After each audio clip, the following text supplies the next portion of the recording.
preparar o coração para sentar à mesa com Cristo. Vamos ficar de pé, quem pode, em nome de Jesus, quem não pode, não precisa, e abrir as nossas Bíblias em 2 Coríntios, capítulo 13. Aleluia! 2 Coríntios, capítulo 13. Glória a Deus. Quem ama a palavra do Senhor, diga amém. Está fraco, hein? Está fraco. Para um domingo, essa hora, um almoço caprichado que a gente comeu, é para dar um glória a Deus bem alto, hein? Vamos lá então. 2 Coríntios, capítulo 13, versículo 11, diz assim. Diretor, está lá na tela? Amém. Diz assim, ó. Quanto ao mais, irmãos, quem é irmão, diga glória a Deus. Procurem aperfeiçoar-se, consolem-se uns aos outros, tenham o mesmo modo de pensar, vivam em paz. Que maravilha, hein? Quantas recomendações abençoadas. Vivam em paz e o Deus de amor e de paz estará com vocês. Diga aleluia.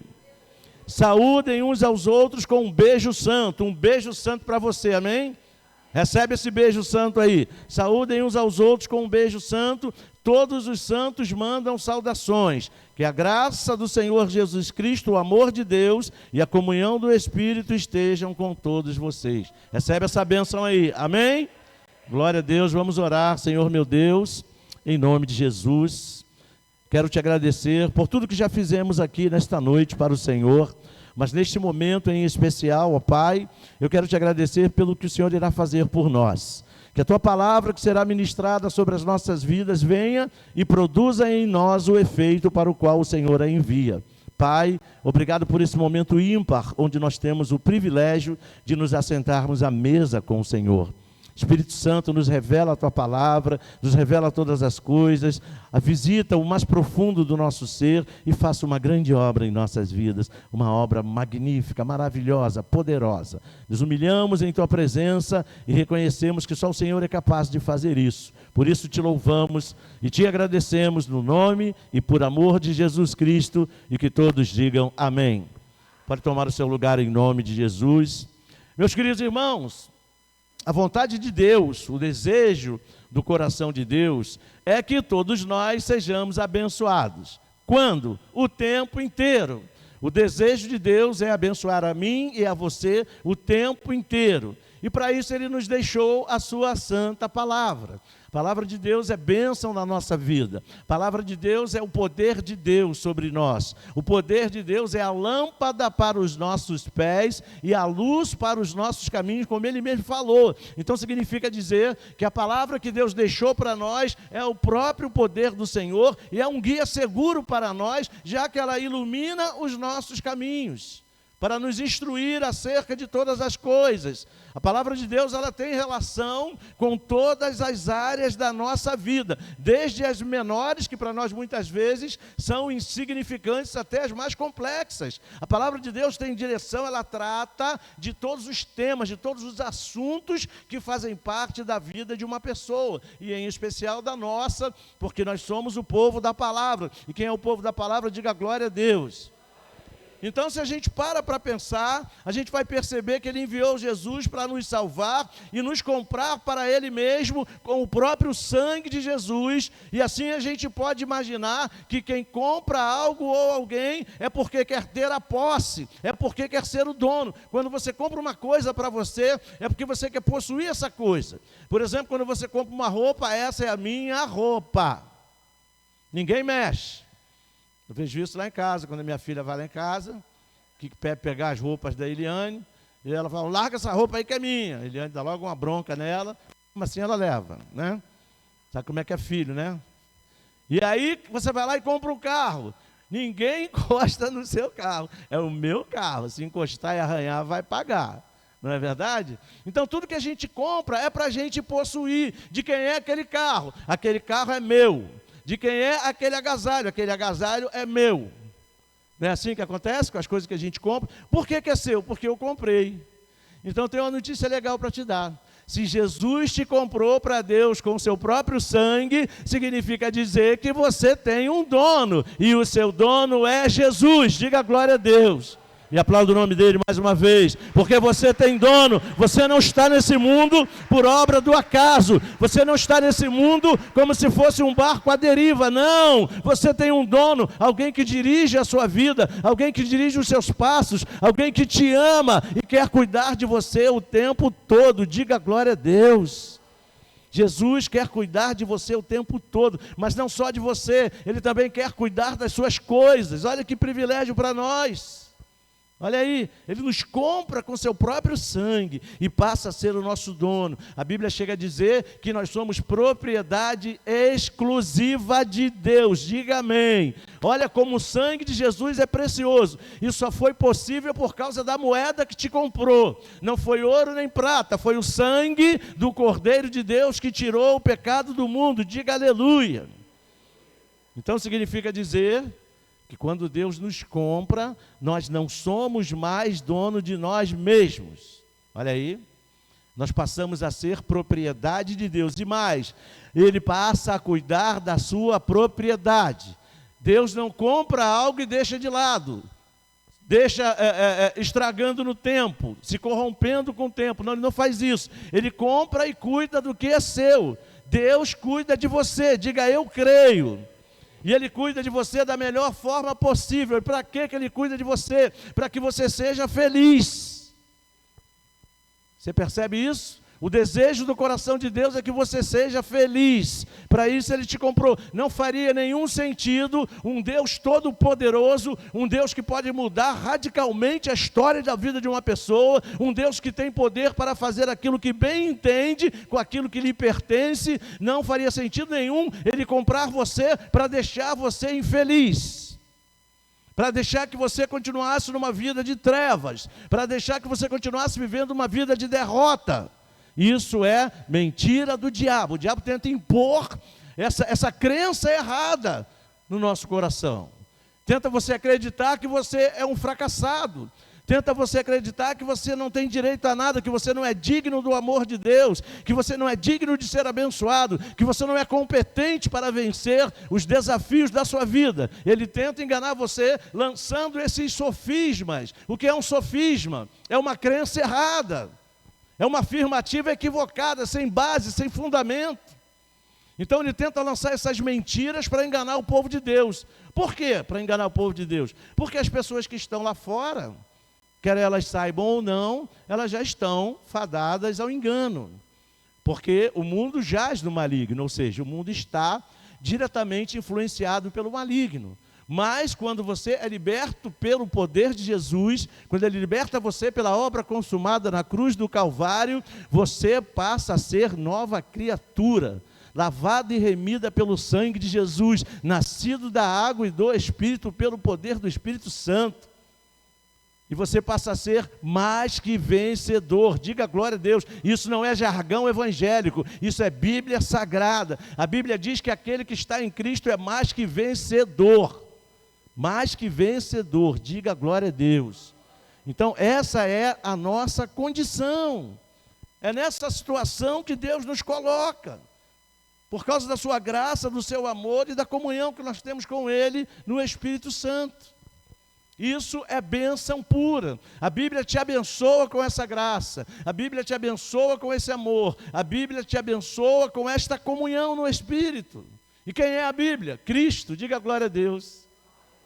Ele é a palavra, Ele é o verbo, ou seja, a palavra viva que desceu do céu. E Ele tem nos abençoado com toda sorte de bênção. E essas bênçãos nos alcançam. Mas nós precisamos compreender, ter essa noção, saber que a nossa vida é uma vida abençoada. Porque senão, qualquer coisa que acontecer fora desse contexto, eu vou achar que eu não sou uma pessoa abençoada. Meus queridos, passar por problemas todos nós passaremos. Você entende? Por quê? Porque nós estamos num mundo problemático, você sabe disso tanto quanto eu. O mundo que nós vivemos é problemático, o problema não somos nós, o problema é o mundo. E por nós não sermos desse mundo, os problemas vão nos alcançar, assim como alcançam os outros. Não seria justo a gente viver no mesmo mundo que todas as pessoas, os problemas alcançarem as pessoas e não alcançarem a nós. Seria justo isso? É claro que não. Seria justo o sol brilhar sobre a nossa cabeça e não brilhar sobre a cabeça dos outros? Nós não somos melhores do que ninguém. Que legal, né? Nós não somos melhores que ninguém, somos apenas diferentes. Olha para você mesmo aí. Você não é melhor do que ninguém, você só é diferente. Agora, sabe qual é a diferença entre você e o mundo? Jesus na sua vida. Cristo em nós, esperança da glória. É isso que nos faz diferente. Nós temos uma esperança viva. Nós temos uma esperança que não morre. E a nossa esperança se chama Jesus. Você já viu como as pessoas lá fora perdem a esperança depressa? Pois é. Tentam uma vez, tentam duas vezes solucionar algumas situações e logo, não dá mais, isso não é para mim, eu desisto, não quero mais saber disso, eu não vou conseguir isso nunca. Quem sou eu para chegar nessa posição? Olha aí, ó. Tem um monte de crente que pensa assim, ó. Quem sou eu para chegar nessa posição? E sabe por que às vezes Deus não mostra uns negócios para alguns crentes? Porque eles vão atrapalhar, se Deus mostrar. Porque ele vai olhar, se Deus mostrar, e ele não vai acreditar, vai dizer, não, aquele ali não é para mim não, aquele não sou eu não. Que isso, eu nasci pobre, de Maré Dercy. Ei, minha família toda é pobre, minha família toda é isso, é aquilo, eu também vou ser isso e aquilo, é hereditário. Isso é uma maldição na minha vida, não. Se tinha maldição na sua família, foi até você, de você para frente, a maldição acabou.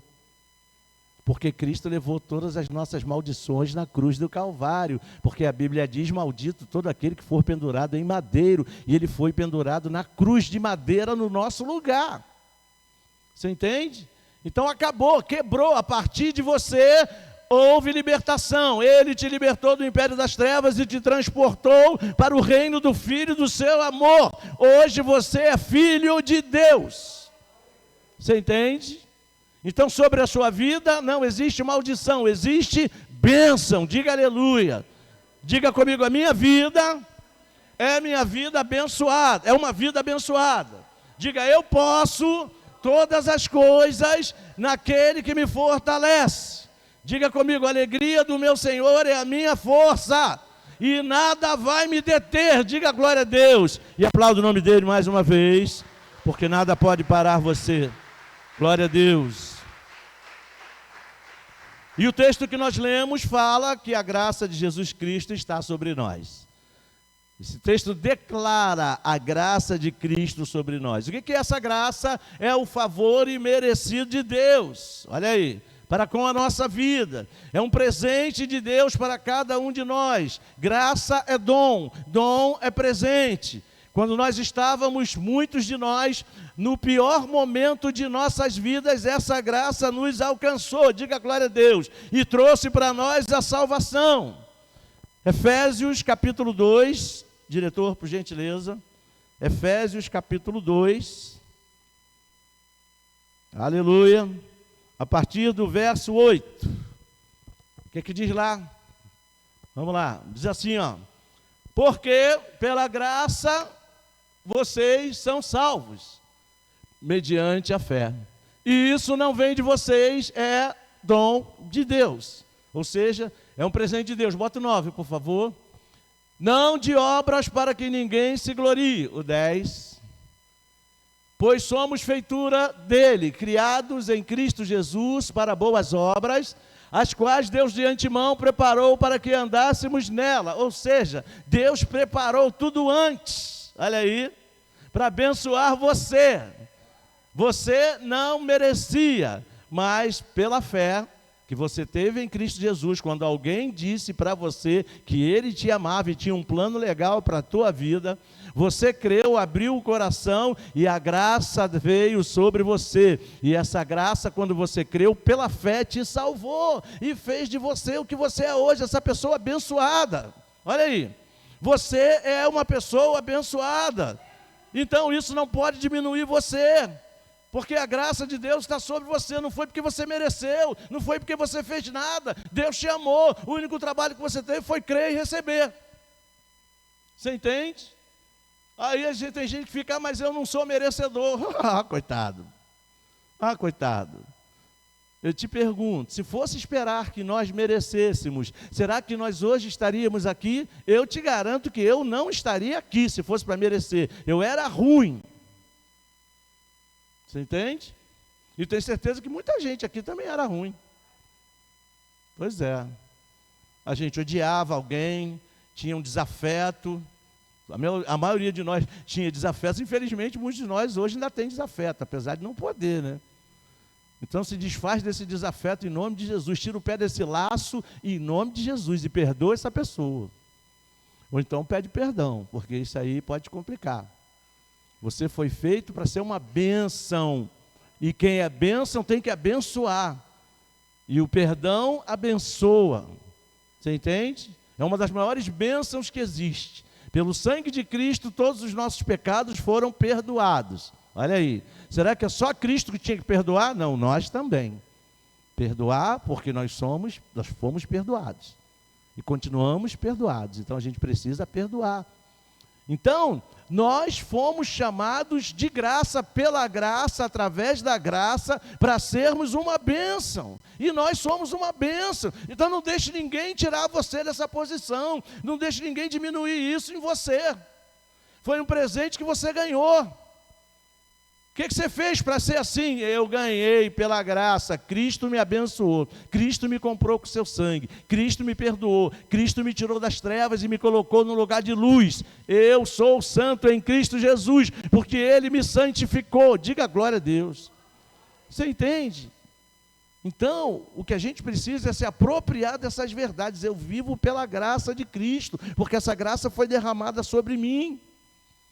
Então a gente também deve agir graciosamente, por causa dele, por ele, através dele. Ele é o abençoado, e por estar nele, por causa dessa graça, nós somos abençoados com ele. Diga glória a Deus. Ele é o herdeiro, e por estarmos nele, nós também somos herdeiros de Deus, porque somos co-herdeiros com Cristo. Diga glória a Deus. Olha que honra para nós, que privilégio para nós. Então, meus queridos irmãos, se nós fomos tão abençoados com essa graça, nós temos que viver a nossa vida baseada nessa graça que nós recebemos sem merecer. Aí a gente, para perdoar alguém, fica esperando a pessoa merecer o nosso perdão. Talvez essa pessoa nunca mereça. Pois é. E aí, se a gente for usar essa teoria, o que vai acontecer? A gente nunca vai perdoar essa pessoa. E quem sabe essa pessoa carece do nosso perdão, além de nós mesmos, porque quando nós perdoamos, a gente tira um peso do coração. Quem aqui já teve essa experiência de perdoar alguém? Eu já tive uma experiência dessa. Foi um alívio para mim, um alívio, e graças a Deus que eu fiz isso, tá?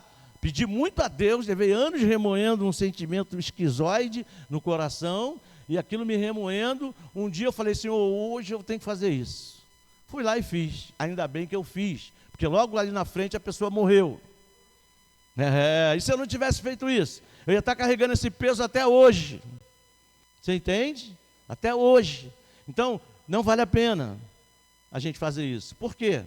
Porque a outra pessoa, talvez, não saiba o dano que você está causando a si mesmo.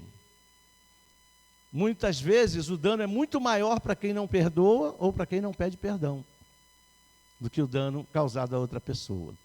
Então, se pela graça nós fomos perdoados, pela graça nós fomos amados, nós temos que fazer o mesmo.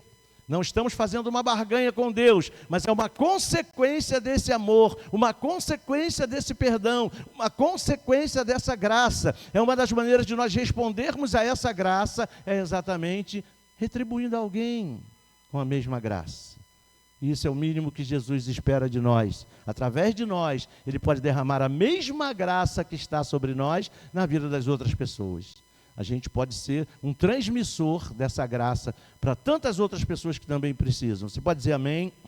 Segunda coisa que nós precisamos para sermos abençoados com essa bênção desse versículo 13, que diz assim, aliás, o versículo 13 não, o versículo 12, que diz assim... Não é o 12 não, peraí. É o 13, né? Me ajuda aí, diretor. 13, que diz assim, mas agora em Cristo Jesus... Não é esse não. Eu estou em Efésios, claro que não vai dar certo. É Coríntios. É 1ª ou 2ª Coríntios que eu estou? 2 Coríntios 11, né? 13 e 11. Obrigado, diretor. Olha o versículo 13, o que diz aí, ó. A graça do Senhor Jesus Cristo, o amor de Deus e a comunhão do Espírito estejam com vocês. Olha aí. É bênção na nossa vida. Essa graça tem que estar sobre nós, porque ela na verdade está. Ela não vai ser derramada sobre nós, ela já foi derramada sobre nós. E ela precisa prevalecer sobre a nossa vida.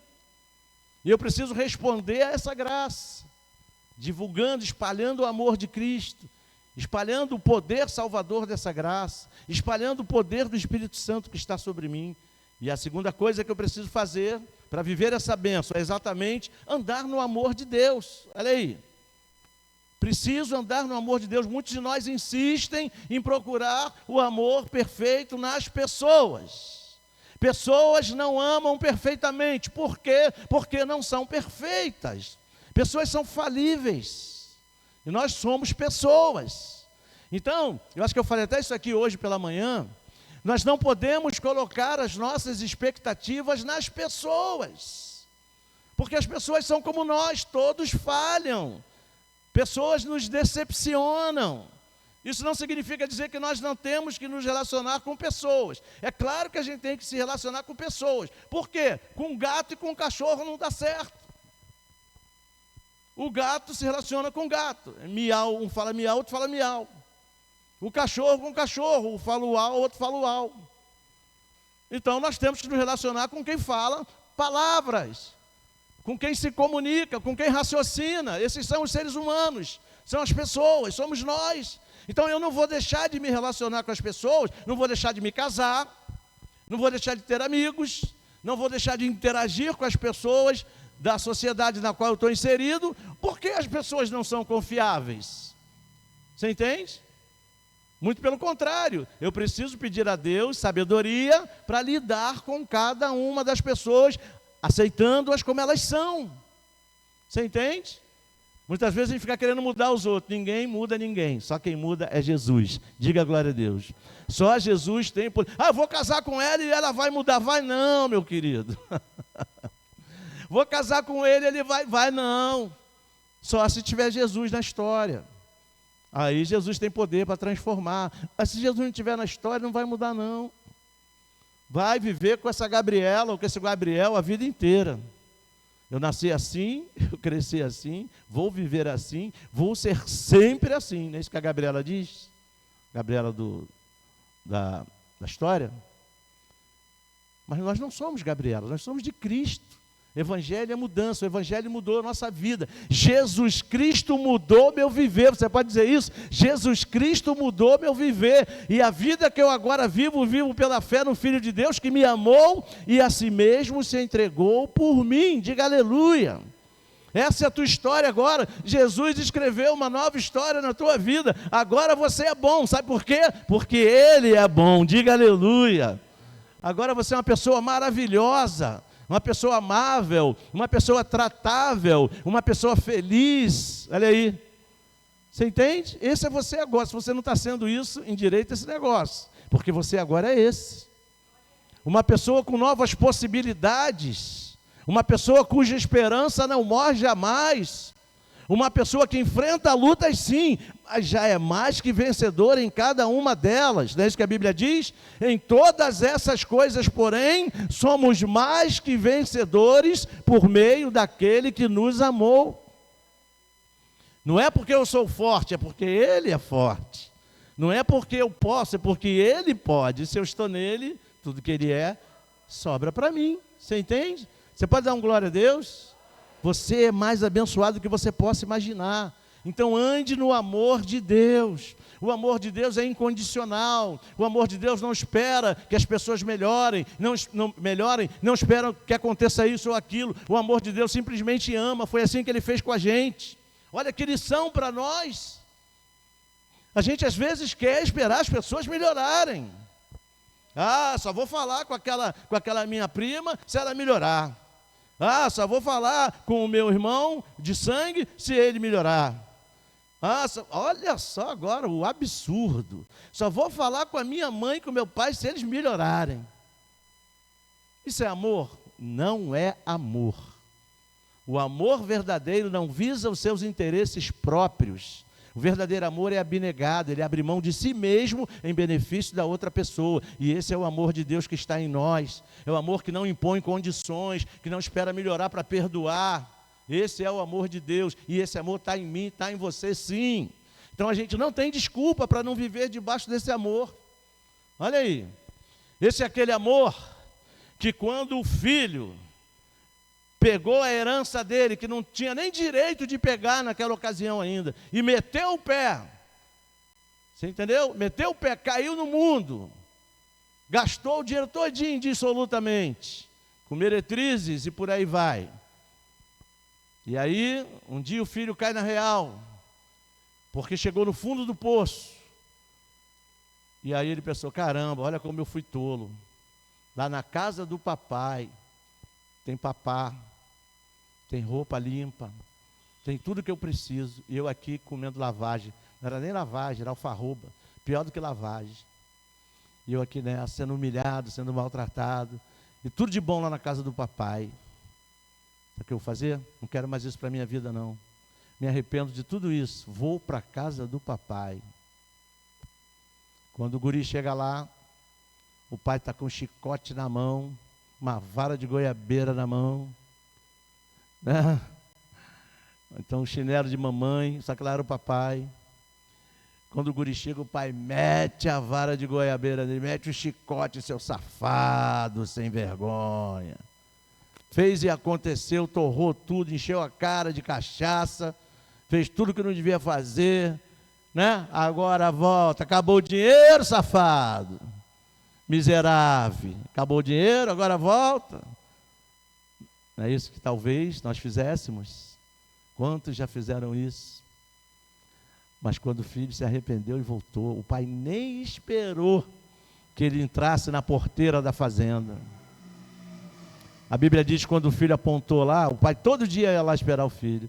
Na hora que ele olhou para lá, que viu o filho apontar, ele saiu correndo igual um desesperado, feliz da vida, abraçou e beijou o guri, trouxe o guri de novo para casa, traz uma roupa limpa, dá um banho nele, traz uma roupa de festa, bota uma sandália nova, põe o anel no dedo dele, meu filho voltou. Olha aí, ele simplesmente amou o filho. Aliás, nunca tinha deixado de amar.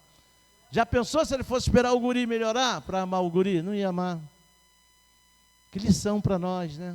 Quantas vezes nós somos egoístas, recebemos esse amor de graça, recebemos esse amor quando não merecíamos, recebemos esse amor quando nós não importávamos para ninguém. E aí quando chega na nossa hora de amar, é uma dificuldade terrível. Chega na hora de perdoar, não precisamos nem dar o sangue, porque Jesus já deu, só perdoar. A gente ainda encontra uma dificuldade imensa. Quem vive debaixo desse amor não impõe condições. Quem vive embaixo desse amor experimenta o poder, a graça e a glória de Deus o tempo inteiro. E aí você vê como é importante ser amado, como é bom ser amado. Mas para ser amado precisa ter alguém que ame. Ah, mas Deus ama. Será que é só Deus que tem que amar? Pois é uma pergunta que precisa ficar no ar e ser respondida dentro de cada um de nós. Quantos nós temos várias pendengas, né, com pessoas que são tão importantes para nós, que precisávamos estar bem com elas. Quero dizer um negócio para você muito legal.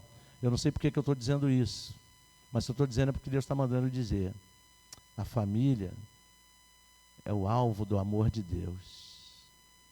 A família é o alvo do amor de Deus. Família precisa se perdoar. Família precisa se cuidar, se amar, se entender, dialogar, para que haja prosperidade, paz, alegria, tudo que uma família precisa ter. Uma família não é para usar um objeto de adorno, um enfeite na porta da casa. Quantas casas você vê que tem escrito lá na porta assim, uma plaquinha, esse lar é um lar de Deus, essa família é uma família de Deus. Aí você entra, voa um relógio digital na sua cabeça, voa a tampa da panela de pressão. Os vizinhos dizem, eu não aguento mais, vou chamar a patrulha da Maria da Penha, porque naquela casa que é crente ali, é só barulho, é só gritaria, deve estar tendo feminicídio ali. Já pensou? É esse o lar abençoado? Não, não. O lar abençoado é onde reina a paz de Cristo, é onde o amor de Deus é vivido com intensidade. Esse é o lar abençoado. E isso é possível para... eu não consigo amar. Consegue sim. Deus tirou o coração de pedra de nós e colocou um coração de carne. O que significa um coração de carne? Um coração tratável, um coração que é capaz de amar, um coração maleável. Foi isso que Ele colocou em você. Então você pode amar sim. E pode amar com esse tipo de amor, que é o amor de Deus. Sem ver recompensa, sem querer algo em troca. Simplesmente ame, porque as coisas boas virão naturalmente sobre a sua vida, porque o amor de Deus é assim, Ele é incondicional e Ele traz bênção sem medida. Foi esse amor que te trouxe essa tão maravilhosa salvação que nós trazemos hoje à memória. Você pode dar um glória a Deus e aplaudir Ele mais uma vez? Glória a Deus, aleluia.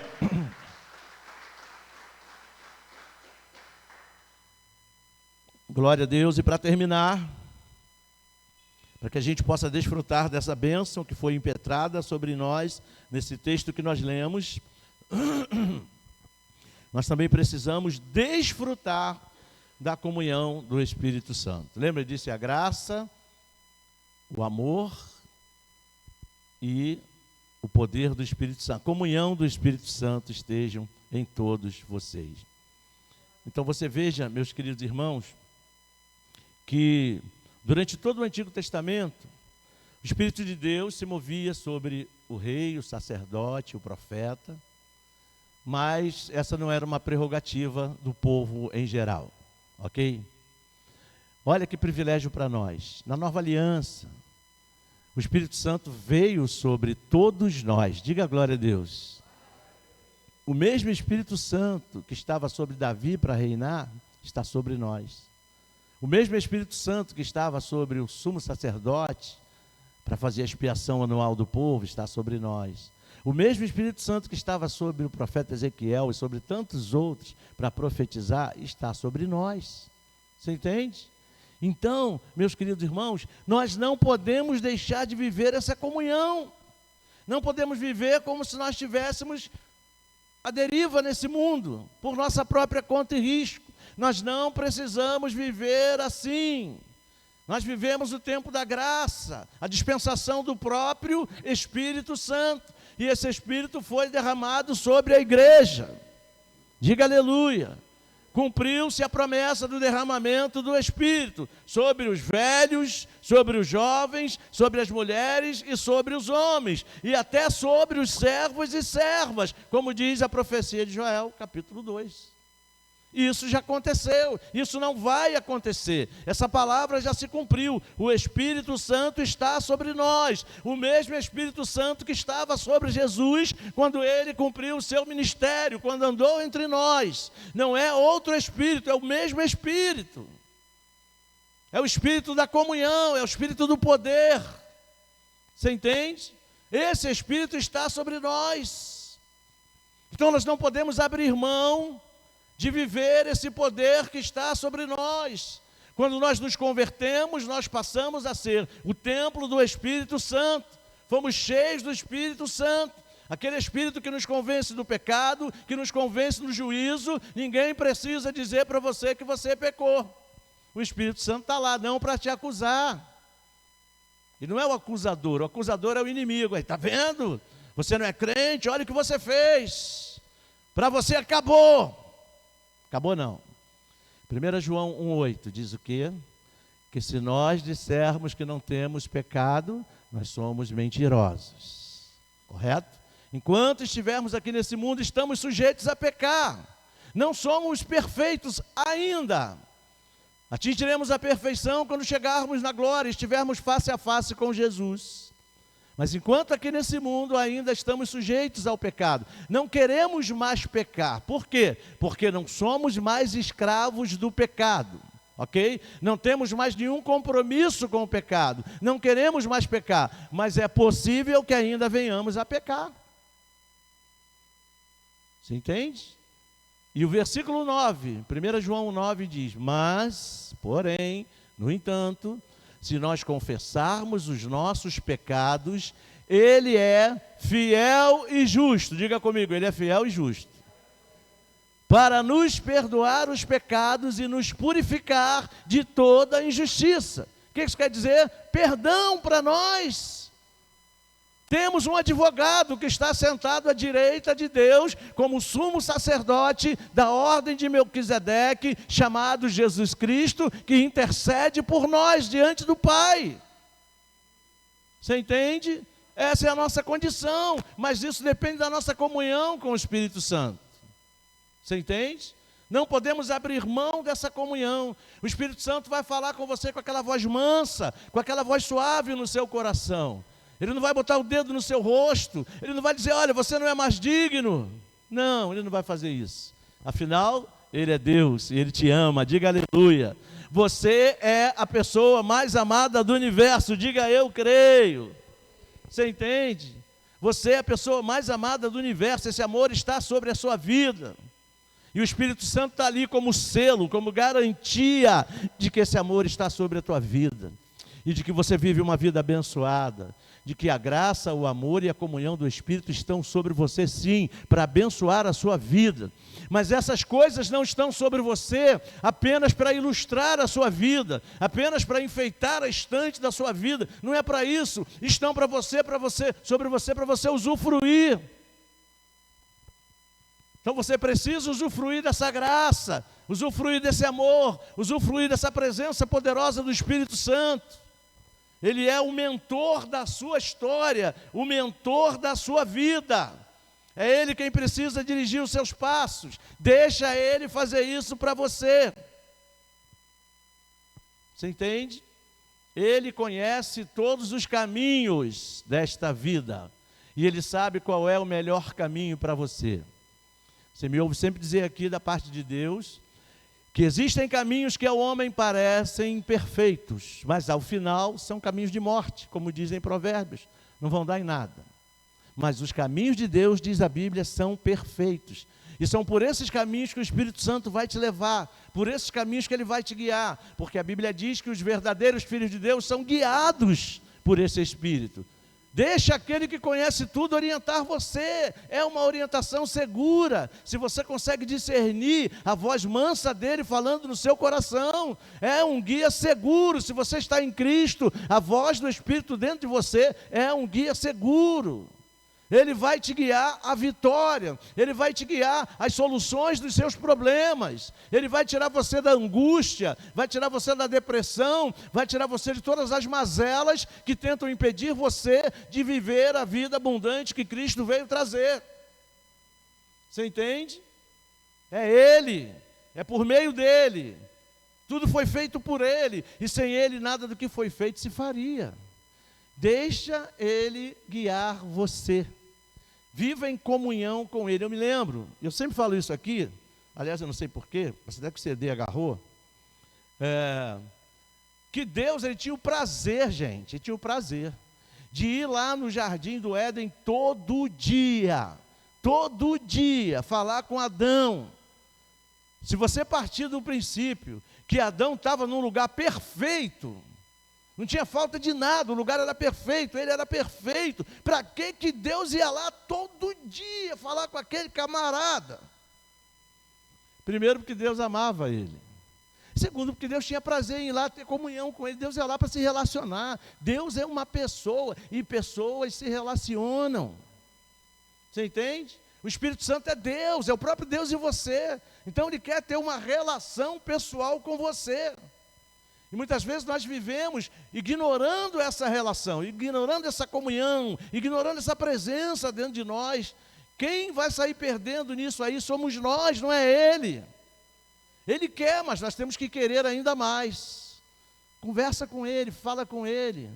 Agradece a Ele todos os dias por habitar em você, por ter orientações seguras para a sua vida. Isso é bênção para você. Não abra mão dessa bênção, toma posse dessa bênção. Às vezes a gente fala tanta coisa, eu tomo posse não sei de quê, eu tomo posse não sei de quê, amém, pode tomar posse do que você quiser, mas toma posse do que você já tem, já está dentro de você. Vive a bênção que já está dentro de você.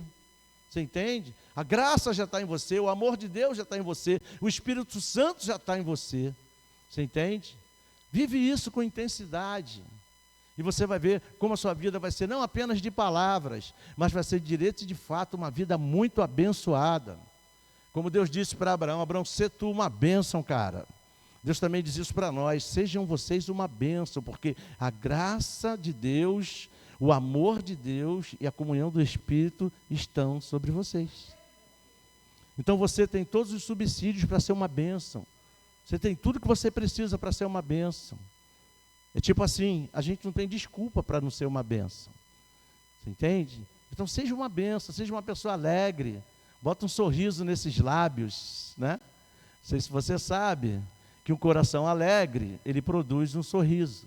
E o que a Bíblia fala do coração alegre? Diz que o coração alegre formoseia o rosto, diz lá em Provérbios. Por que formoseia o rosto? Por causa do sorriso. Você entende? Eu estou falando das coisas espirituais. Agora você vai lá na ciência, faz uma pesquisa de quantos músculos da sua face se movimentam quando você dá um sorriso. Os benefícios que o sorriso traz. Você entende? Então seja um crente alegre, sorria. Você está sendo filmado. Uhul! Fala para o teu irmão, sorri aí, meu irmão, você está sendo filmado. Glória a Deus. Você entende? É assim que a gente demonstra o que está dentro de nós. É quando a gente fala e quando a gente expressa com a face. A Bíblia fala que o coração, a boca fala do que o coração está cheio. Mateus 12:34. A boca fala do que o coração está cheio. Enche teu coração com a alegria do Senhor, porque o que vai sair da sua boca são palavras de bênção. E a contrapartida é que o coração se enche do que a boca fala. Quanto mais você fala da bênção que está no seu coração, para abençoar as outras vidas, mais o seu coração se alimenta das suas próprias palavras abençoadas. Então você percebe que é um ciclo de bênção. Então a bênção já está sobre você. O que você precisa fazer é ser grato a Deus todos os dias, porque a graça, o amor e a comunhão do Espírito Santo estão sobre a sua vida. Amém, meus irmãos? Vamos ficar de pé, você que pode, vamos participar da ceia.